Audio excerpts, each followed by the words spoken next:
And we're live. I don't think That anybody was heard. no, It it was was right. good. Actually, I think that timed perfect. I think it was right on I mean, time. yeah, but no, that was just for us then, I guess, huh?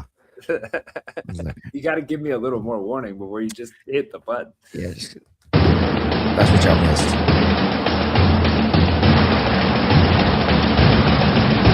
Oh, there was one more segment there. My bad. Dream Show live here today, Wednesday. Straight here. There we go. Is that more better? That's perfect. That's a Okay. nice hat, sir. Thank you. It's I the same one like I've been wearing it backwards all the time, but that. Okay. the bill somehow is now I got to get one of those. Like I got to straighten it out again, or not straighten it, but like appropriately bend it. Apparently, Are you a flat bill guy or nah, a I like it slight bent. curve? Yeah, Okay. Okay. yeah. I'm A I'm little bit I'm a classic. flared up type. What's that do?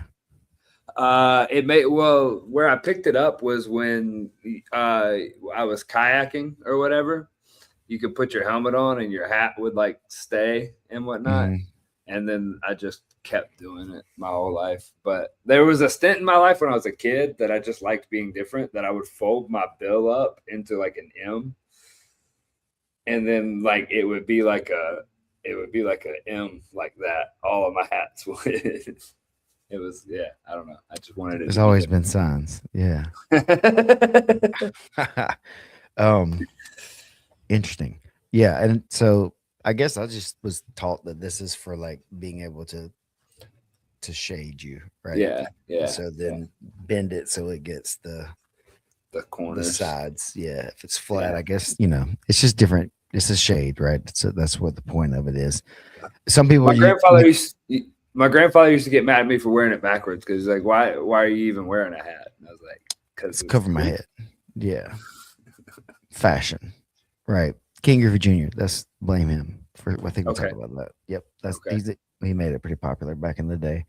Um, yeah. So there you go. 2 minutes in, and now we're here. Uh, thank you, everybody. A lot of stuff. You tired? You're in Vegas. We were like, I don't know if we're doing it or not, but we did it. Draft coming up when next week, next Wednesday. Next Wednesday. Yeah. 4 Last p.m. Vegas time. so 7 Eastern, where the real ones are. Yeah. Crazy. It's going fast too because it's like, oh, we got a couple months or whatever. We got 3 months or whatever. Blah blah blah. Now it's the last qualifier was last weekend. How was it from the viewing side?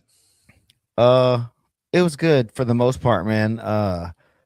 We talked about it off, but the beginning, y'all were battling the sun through the windows, Yeah. and that was pretty crazy. And without like blocking the windows and stuff, I felt like you guys did a good job of adapting to whatever it was. How to That shoot the other way or whatever. there's always something with which this is part of what I think that makes qualifying season special. That's fun is like it's always in a different location, and it's gotten to be in some notable gyms. Like this place was pretty cool. This was right across the street from the Raiders. The Raiders. Like, yeah, Thomas. yeah. He's like, they're right across from the Raiders stadium. Too bad they're not playing. They're not in the playoffs. I was like, nice burn, bro. No, but yeah, sticking to those Raider fans. They're not here either, but we'll get They're them. not even in the room, man. But no, yeah, but it wasn't even that way. them. He was just like, yeah, that was just that was him doing like I do with the stream of conscious. He's like, oh, That's funny. there's the stadium, but they're not playing because they're not playing That's because funny. yeah. So That's funny. he's like me, unfortunately for him, in some in some ways. There, That's funny. it's fun. It's fun.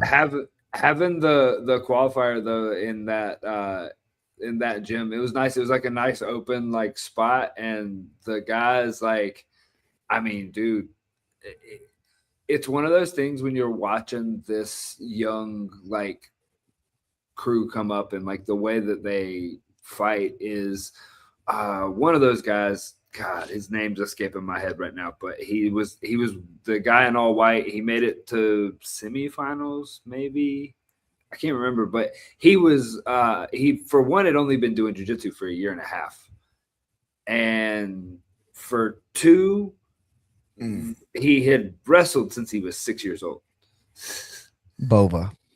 And so yeah, that's who it was. I was standing there talking to him and watching the exchanges happen. It's crazy that like there's an attack, there's a defense, there's a counter that's already coming back, and then by the time you're on the third, fourth counter, they're have already like done 2 or 3 somersaults and they've gone through like 3 or 4 legitimate attacks before we're even in the like final battle that these guys end up in. It's just the chain of attacks that's happening in the current jiu-jitsu is pretty crazy. It's definitely sped up a lot. And Yeah. Obviously it's the pacing with the rules and the shot clock and stuff is one part of that. 6 minutes is a part, obviously, versus longer formats. It's hard to sell out like that so much. With the back end of it could be so much longer. And then shoot, I had one more like thought about that. Oh, and the wrestlers like that coming in who've been really grapple heavy or scramble heavy, and like somebody, Travis and one of them were commenting on the stream a lot that Tim was just really like refusing to let us back get it put on the mat. Yeah. He was just really good at just refusing that part, Yeah. And you put him on his back and then he's already flipped back over. Something. And that's hard to handle. And that's part of why usually it takes longer to get people out of there at a high level, because they are athletic and really, strong and explosive and committed and all those things, but you got to make them tired enough usually at some point to like get them, in those situations. And even if you are one of them too, that's kind of sometimes, but I think definitely the legs are still seeming to be the easiest path to victory. Whether that's I think the legs are the easiest path to victory, and then when you start like talking about the season and talking about that, like it can evolve into an attack to the back.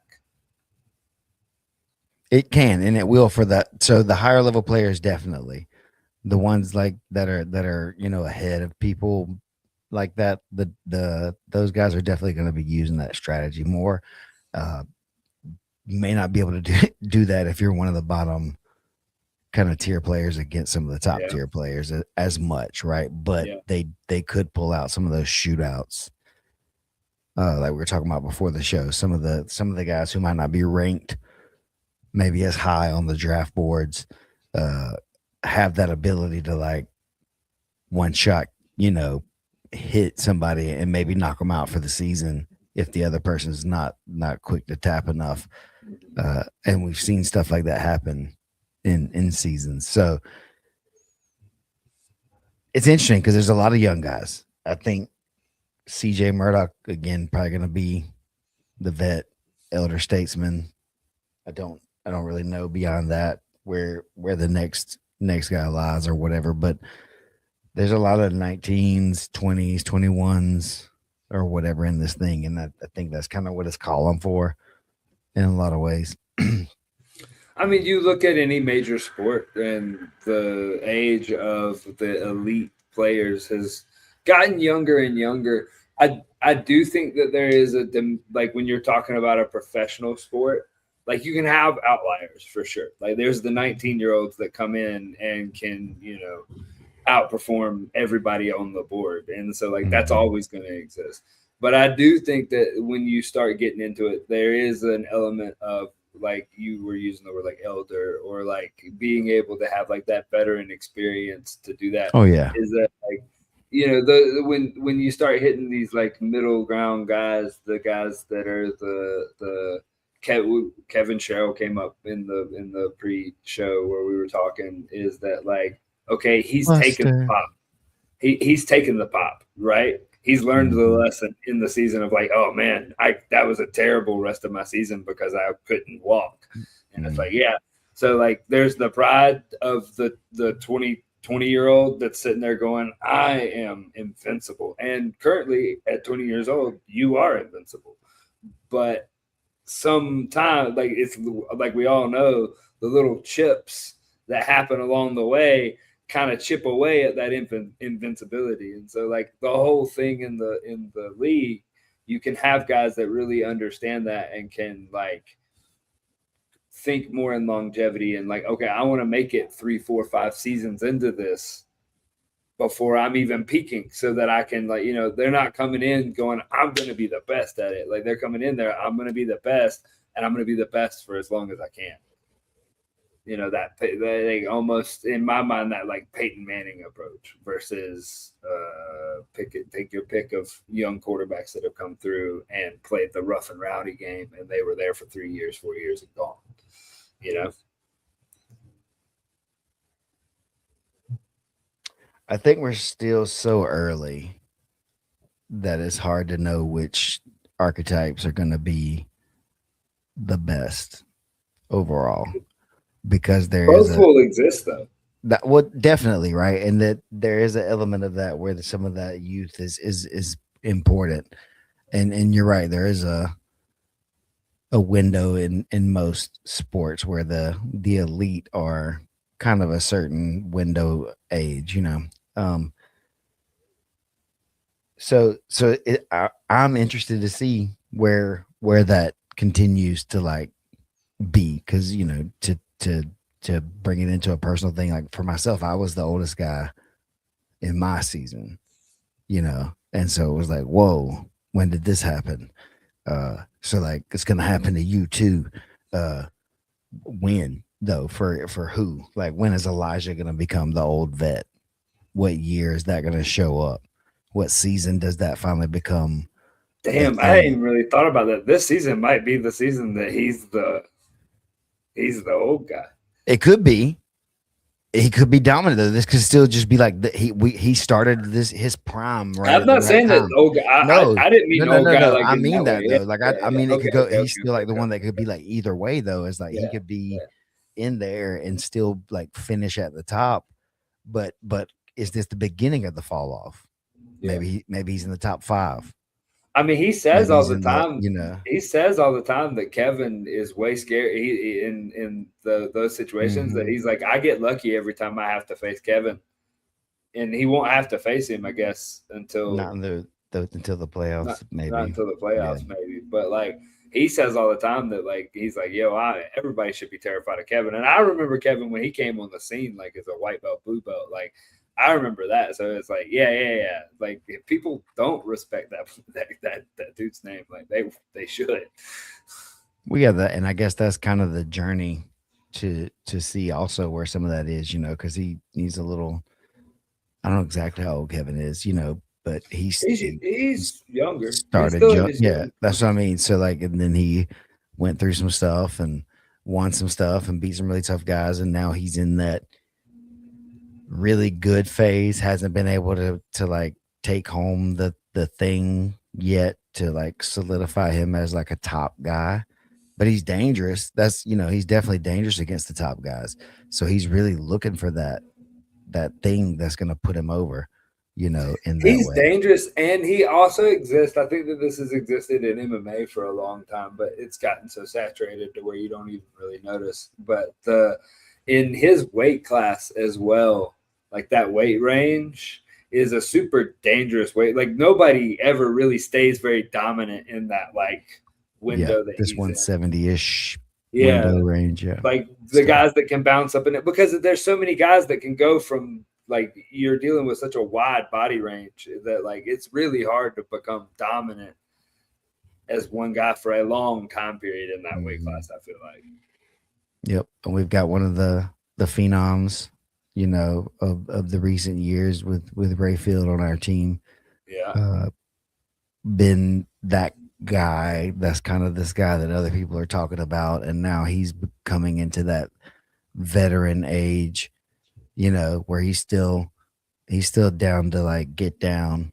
we'll scrap it out or like, club it out, whatever it is. But he's getting smarter. He's getting, more like intelligent through his practice. You could tell that it's not the same guy that was first showing up a couple years ago and stuff. Still uses that a lot of that mentality, but the blades getting sharper, over time there. So He's another spending like time in the room and still like he's still absorbing all of it. And the fundamentals are all there. Everything is built there, but it comes with a little bit of spice. yeah, I mean everybody's gonna be a little bit different, Yeah, I mean, bringing up Landon again, he was just doing the whole like yeah, gunshot thing or whatever, finger guns or whatever.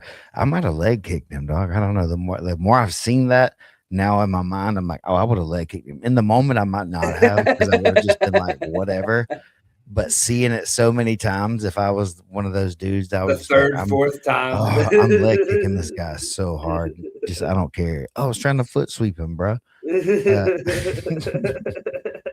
but Just that's a look. full tie kick. Maybe that's why I'm on a team with Rayfield, a little bit too, because I'm down to get a little heavy handed when the time, I mean, if you calls got to for it get there. gritty, you got to get gritty, right? It calls for it. It is what it is. Now, is that it can't be your only position because that's not a good state for longevity to just constantly be having to be gritty. But Well, when it calls then for it, you foul out and you then can't play. Yeah, well, even that, but you're just taking a beating too much sometimes when you're just trying to rely on gritty alone. yeah, yeah. Sometimes you got to just be smarter. Sometimes use your tactics and your other abilities and stuff like that too. Not needing to whoop on them so hard. That's part of the evolution of it too. Is like you can use the fact that I can like go off is always in the back of your mind, but I won't. But I could like faint it and things like that too to keep so that always be like part of the game. An extra That piece. Yeah, just something right. Just like if a guy wants to play guard, he's not going to stand up. Then there's no like concern for like wrestling and stuff so much. You don't have to kind of worry about stuff like that.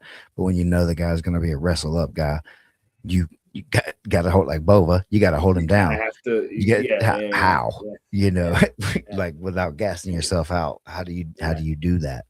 If Um, he's not gonna, if he's not gonna accept that invisible like push to stay down just mhm, because of my presence, because he's gonna meet that presence with his own presence. How do I figure out how to hold him down? mhm. Keep him off And I his think feet. that's a lot of what we're seeing too. Is like it's just like the social agreements, as we've said before, are just changing Mm-hmm, in the mm-hmm. game. People aren't agreeing to play the same way that we kind of grew up playing, which is okay. It's just not.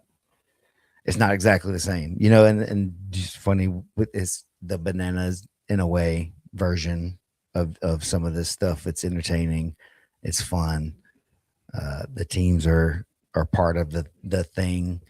Uh, it's is the thing. It is jujitsu ish. It's grappling base, but it's not the form that you may have grown up thinking was like the highest form, and it's not the one that maybe your dad thought was the best one. But a lot of the younger generation are really into this style more, um, in some way or the other, right? Whether that Yeah. was ADCC ish when that was, and it still is pretty big in the scene. And then I think, like I said, this is gonna be the thing. This is the thing, but it's gonna be the thing that in time that kids are growing up and like, oh, I wanna play for the phenoms and not those dirty Wolverines. Because what even is that?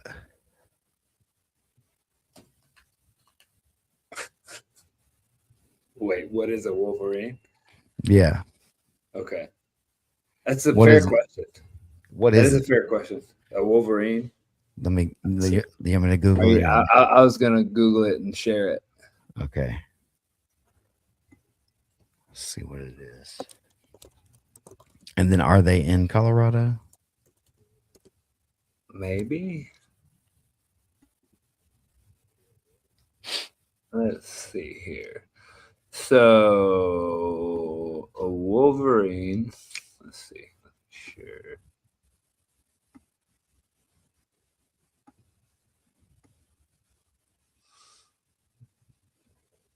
It's the largest land-dwelling member of. It's a weasel.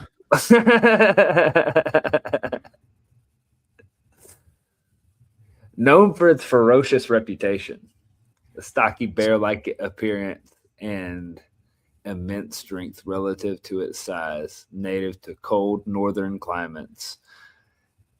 These solitary territorial carnivores have thick, water-resistant fur and wide paws, acting like snowshoes. I mean, they sound like they could live in. And yeah, they probably could be there for sure. Yeah, see. Yeah, Arctic, subarctic regions of North America, European, and Asia. Scavengers. I mean, scavenging weasels. That's what they are. And somebody just tried to make them tough. It's like a raccoon. They look like a raccoon, kind of. Raccoons are dope. They're cool. They're just not tough. Trash pandas are awesome. Anyways, side note there. To feed the hate. I didn't ask to get brought into that, but you know, people start taking shots, I'll shoot back. Then I just start shooting randomly. So the research team in the Peanut Gallery says that they are native to Colorado. So Wolverines. It's a cool play that I like what they're doing, and I like. We should have never given you the soundboard. Wolverines. I like what a lot of the teams are doing as far as it becoming a regional thing in some aspects too. Mm-hmm. Is that like, especially, man, growing up in Alabama, like we didn't have any pro sports at all. Like we didn't even have the like little like what is it, the baseball that's like the bananas, or even like right above the bananas. Like we didn't have that until I was like about to graduate high school. And so like these like sports teams becoming a thing where we can have like a whole city or a whole region or even a whole country like represented by a team that it's not tied up in all the like old politics of martial arts. It's tied up in more of just what we're all here for. It's tied up in the jiu-jitsu. It's tied up in the show. It's tied up in the, and so like the teams are built off of that. Not like it's hard to be. There's no. How are you a fan of a jiu-jitsu team? You know what I mean? Like it kind of exists now, where like people became like, oh, like we're fans of the B team or the like Danaher Death Squad, or you know, but like that birthed out from underneath the like structure that was the teams before, which there's no fandom there. Does that make sense? Like either you're in the camp or you're not. Yeah, it's mostly like gym based in a lot of ways, or you're either just a jiu-jitsu fan as a whole. Right, which means you just watch individuals. Whatever. And doesn't really look at it that way. It has no. Again, it doesn't appeal to the average person in the same way that a regional alliance thing does. So I keep telling all the teams, and you know, since I have a general manager on the line here, I will float this again about the fact that like, I'm not partial. I want the whole organization to succeed. This is where I sit in everything. So, I mean, Travis hit me up with a hat. That was one of the first things that we hit up, and I'm selling all this because there's a purpose to this story. The Twisters hoodie that I have, I've been wearing that a lot lately because it's freaking cold here, guys. Like, and that's the only warm clothing I have, and so I've been traveling, and the Twisters hoodie has gotten multiple comments from fly crew members, like when I'm getting on the plane, or like even just like random people in the airport. They've been like, huh, Alabama Twisters, is that like a they're like, is that like a semi-pro team? And I'm like, well, actually, it's a professional team. And so like it's cool because like you and I both, like, we have a bunch of jujitsu stuff, and you walk around and like you randomly occasionally get somebody that's like, oh, jujitsu, but like not too frequently. Almost more frequently than that, already I've gotten people that are just like, oh, Alabama Twisters, like what team is that? And like having that structure that people are so familiar with, that's something new in the sport, and I think it's crazy. I think it's wild. Yeah. Nothing to add to that. No, I think that's cool, man. Okay.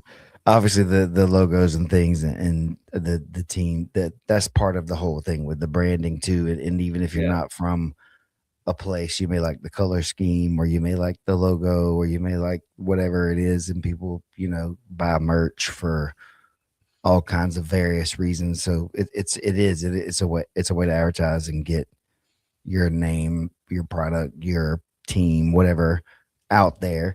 And the more the better in a lot of ways. That way it's be just like that, being seen, and people are looking it up and talking about it. Because even people that we know don't really know much about this stuff yet, even if they're not, even jujitsu people that aren't watching it close aren't like into what it is yet. So it's weird, and even people that are kind of watching it aren't really like into it that much yet in that way. But I do think that if you can get a team that they could support or whatever, then that'll be helpful.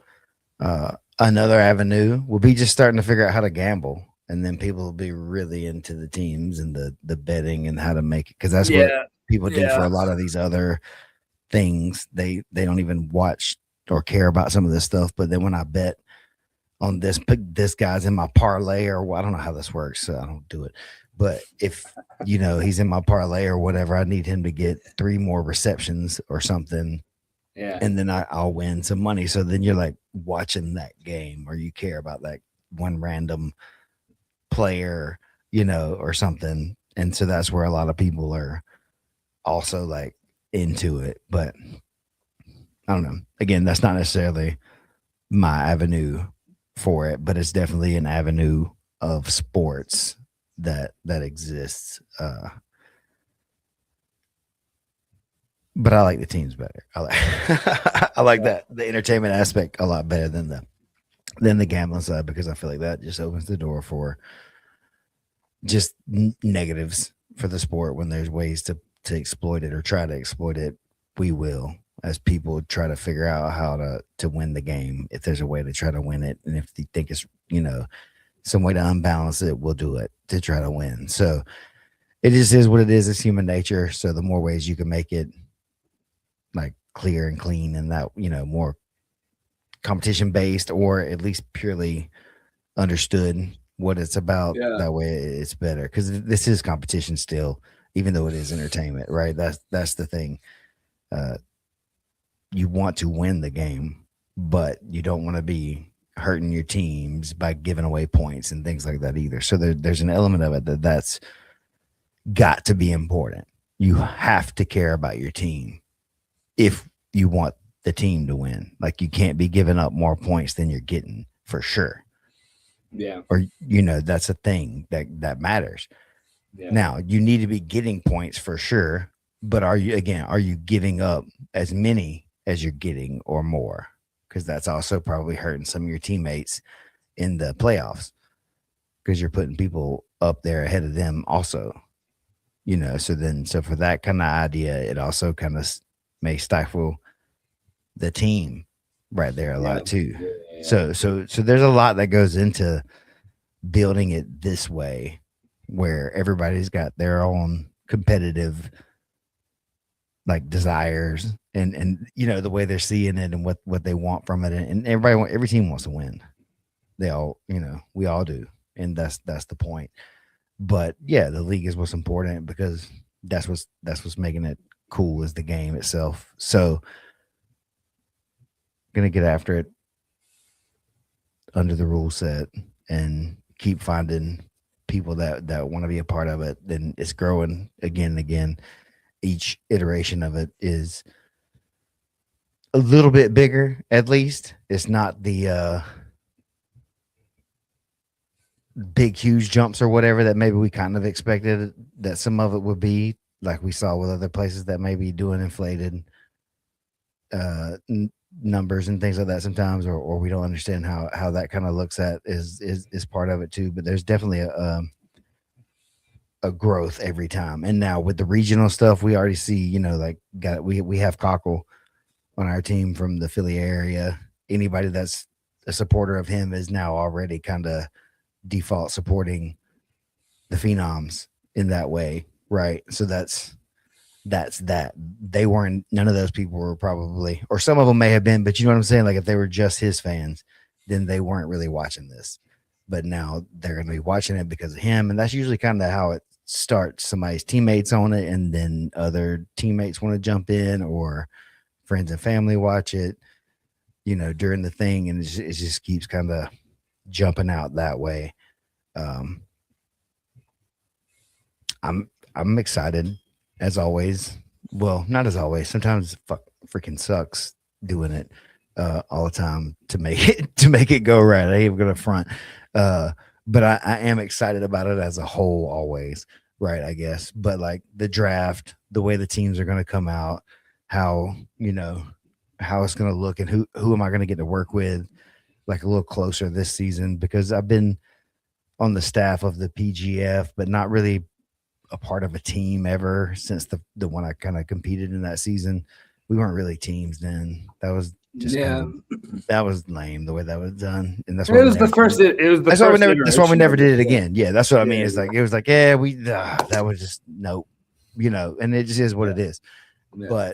But this time I'll be working close with and living with basically the team, the Phenoms the whole time. So it'll be a more fun thing to try to do that, because it is. I like sports, and I like the team, and being I like a part of a team, and I like the local. Like, of course, we we go to Columbus, which is about an hour drive, for the minor league baseball there, probably a couple times a week when it's in season. Just because it's fun and it's the localish kind of thing, and it's not or whatever. So yeah, not the entire time, Egg, but basically. Yeah, I'm gonna come back to do the cosmic baseball thing. That's another thing. They're doing like glow in the dark baseball or whatever in Birmingham the weekend of March 29th. That's my birthday. So just cash at me for my birthday so I can just have more money. I'll put that up on the screen next time. That was a good idea.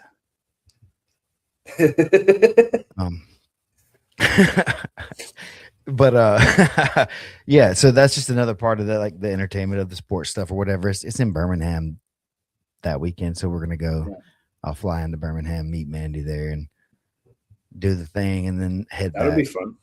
Yeah, and I'm gonna go teach some seminars and stuff on the weekends. I think up there probably. I got one already set up on one of the weekends, also. So I'll be there, but I won't be there the entire time. If that makes sense. Why? You trying to get beat up? The staff.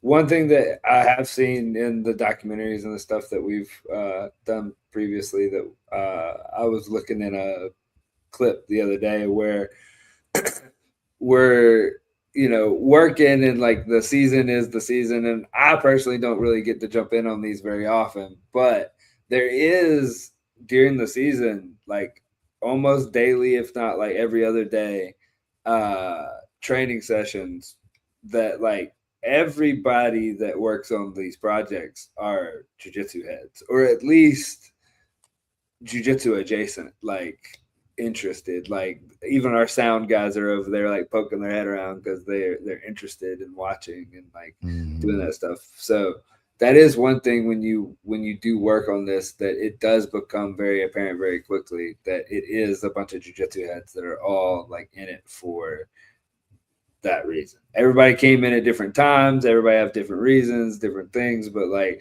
the core of the thing is like a bunch of jiu-jitsu heads having fun. And like that's I told Lauren after, and I think we might have talked about this last week a little bit, is that like I told Lauren when I talked to her after the Phenoms qualifier that like all these qualifiers, all the way up to the very last one, this is the first season that like felt like it was the combination of the two PGFs. There's like the PGF that was like the early PGF that was just, out there, and we were like growing and we were trying to bring people in and do all that.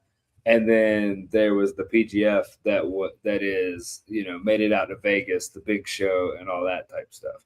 The qualifiers have felt like actual, like the old school like feel to me. Like it felt like that, and it felt like the old school. But then like there's a few more people in the room, and oh hey, is that Hoist sitting over there on the couch, or like Zoltan and Grace Gracie sitting on the couch at a qualifier? Like, oh wow, okay, I guess we've come up a little bit.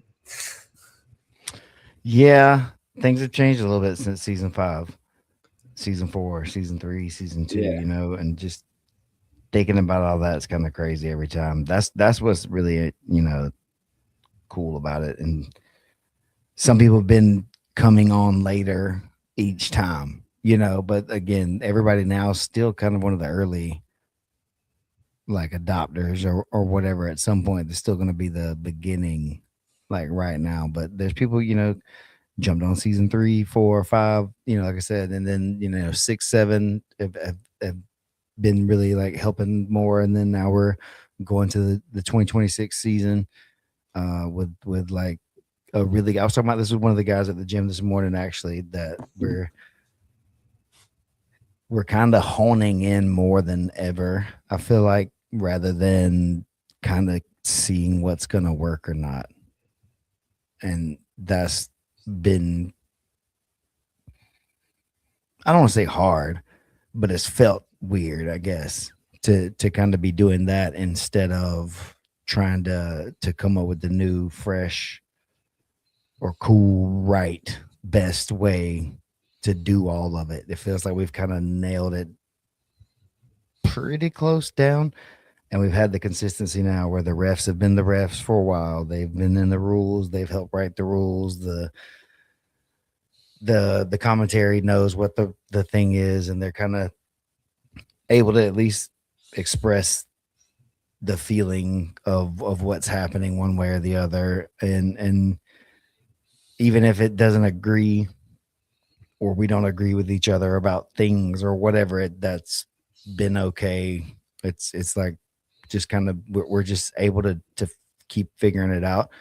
But now it's more of just like we kind of got it. So let's like do it the best that we can kind of this time again, rather than figure out something new to do. Yeah. So that's why I'm excited. We had that production meeting, and those dudes that were in there, and they were talking about the communication ability that we were going to have. I was like, oh, I'm kind of scared now because they're going to be able to communicate, so I won't have an excuse for when things don't go well.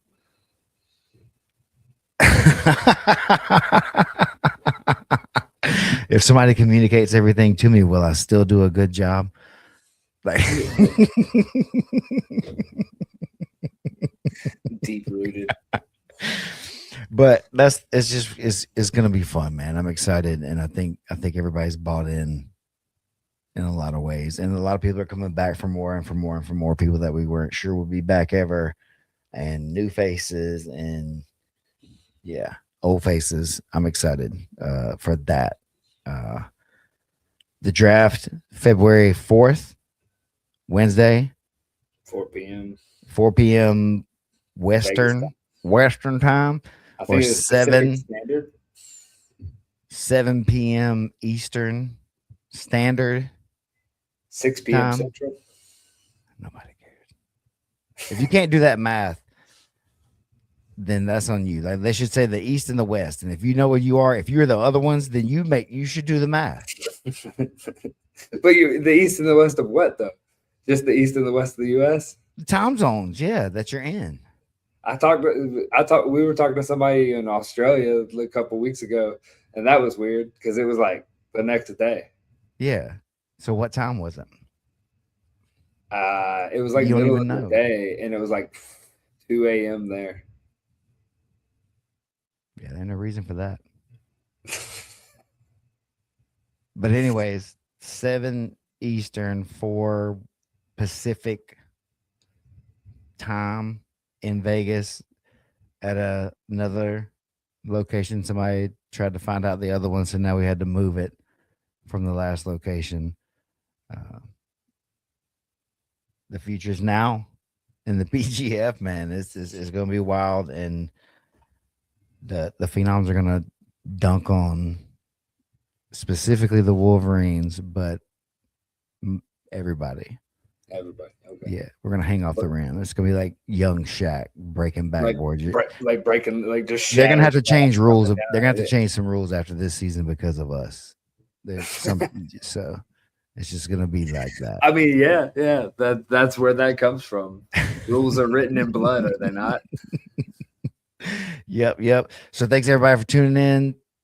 Like, subscribe, share, do all those things. Click the buttons. Isaac, you got anything? I do not. Tune in February 4th for the draft, March 4th for the start of the season. We'll be back next week. Actually, I guess maybe we'll do a show before the draft. I just realized that that's like a week from today. Draft day? Yeah. Probably. Yeah, I'm with that. Let me figure out where I'm going to be, but yeah, we'll do something. All right, everybody. We appreciate y'all being here.